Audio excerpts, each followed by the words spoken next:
Hello, this is Erin from Bridgeville and South Fayette Township Libraries. Today we are going to take a look at the rounding functions in Excel. To get started, we're going to come to the Formulas tab and click on Insert Function.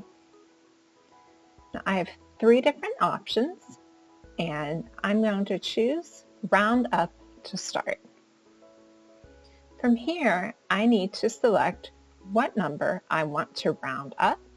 So I'll come here to column A and choose my first number.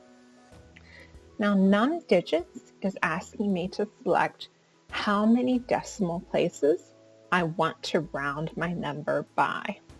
So if I put in 0, that will actually round my number up to the closest whole number. But if I put 1, that will round my number by 1 decimal place. So you can see that it rounded it up to 6.2. I'm going to do the nearest whole number. So if I go down to my next number, I'm going to do the next rounding feature, which is round.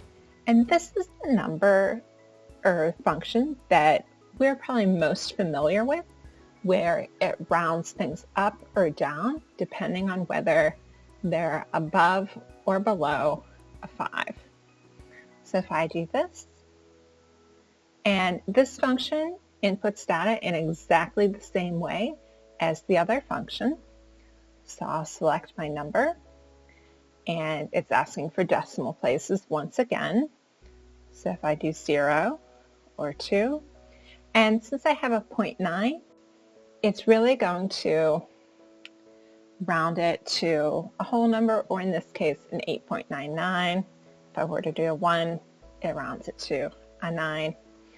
So I'll do 2 just to show us that difference.